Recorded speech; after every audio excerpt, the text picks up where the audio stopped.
People, happy Thursday, April the 25th. It is Chris. I'm dressed up. Got a meeting later. So, a lot of you have doubts and questions and criticisms of polling. So I wanted to dedicate a video to polling because I think polling gets a bad rap. So I did some research.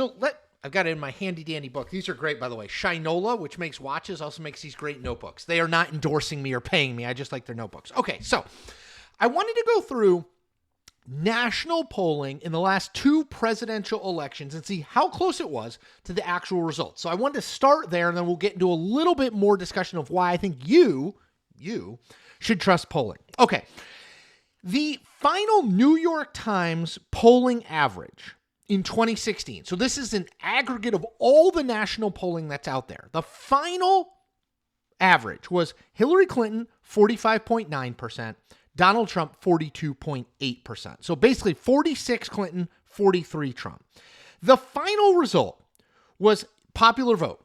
Hillary Clinton, 48%, Donald Trump, 46%. So basically right on, right? It underestimated Trump's by a teeny bit, but it said it was a 3-point margin. It wound up being a 2-point margin, which I take to be pretty close. Okay, 2020 national polling average. This is from 538. Biden, 51.8%. Trump, 43.4%. So an 8.4% gap. Actual popular vote.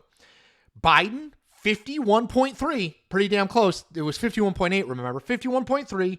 Trump, 46.9. So it suggested an 8-point margin. It was a 4-point margin, but it got Biden's number at 51 almost exactly right. So I say that because I think it's really important to look at the numbers, right? What does the data actually say when we talk about polling? It's easy to say, polling, it's been screwed up forever.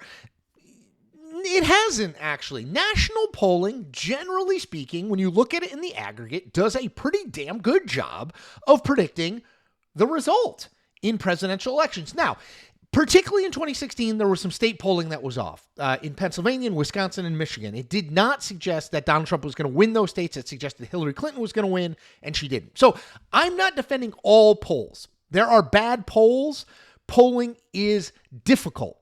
But I'm saying in the main, when we look at national polling over time, the last two elections, it was pretty darn close. Now, a couple things that people use as main critiques for polling that I wanted to talk about. Number one is I've never been polled. That's a very common one.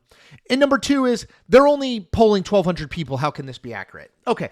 Number one, 330 million people live in this country. So the fact that you've never been polled is not an indication necessarily that polling is broken in some meaningful way. Number two, the people who are part of a sample in a poll have been statistically chosen for that reason. They are meant to be what the pollster believes to be a representative sample of the American electorate. So the analogy I always use, because I think it's helpful.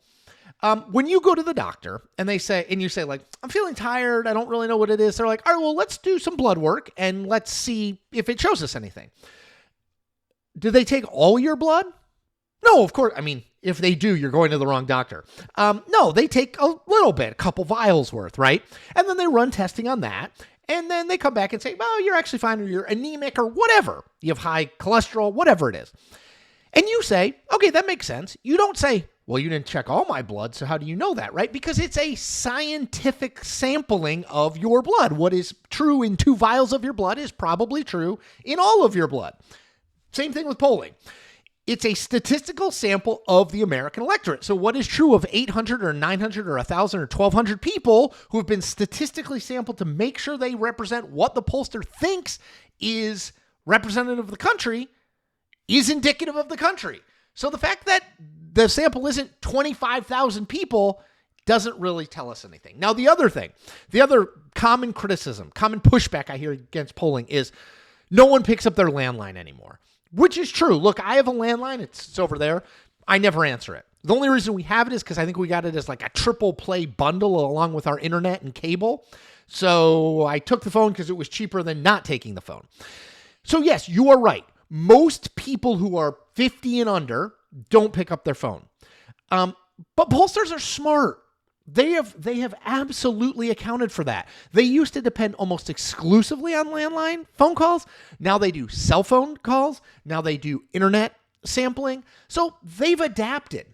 Is it perfect? No, it's obviously a moving target. We're trying to figure out, what's the best way to get people willing to respond to polls. It's not an easy question. You got to spend time on the phone with someone you don't know, tell them things you may not want to tell them, et cetera, et cetera. But I'm saying the idea that they're just calling old people on landlines who actually pick up their landline, that is not borne out, right? Pollsters are smart. They've adapted over the years to that.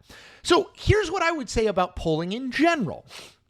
I think polling has been weaponized by both parties. So I think you can cherry pick. There's so much polling right now, right? There's so many places who are doing polling. Even I started this 20 years ago. There's at least double the amount of pollsters that there were 20 years ago. Some of them are bad. And usually the ones that are bad get more work because their work is cheap. And media companies don't want to pay a lot of money for polling. And so they hire the cheap person, particularly local media companies. So what I would say is something that my mentor, Charlie Cook, the first guy I worked for out of college, told me. And what he said is, don't take any one poll as the truth. Take 5 minimum, 10, 20, average those polls and see what they say.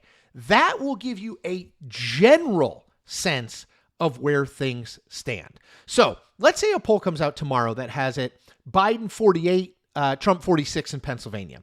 Should you conclude, well, Biden's winning Pennsylvania? No, you should conclude, let me see what else is out there. Is this broadly consistent with what else is out there? Do most polls show the race a 1 or 2 point race in Pennsylvania? If they do, what you should conclude is this. Pretty close race in Pennsylvania, right? If in North Carolina, there's 5 straight polls that show Donald Trump up 10 points over Joe Biden, what you should conclude is right now, Donald Trump has a clear lead in North Carolina. It's a snapshot in time. Even a polling average is a snapshot in time. It is April. It is not November.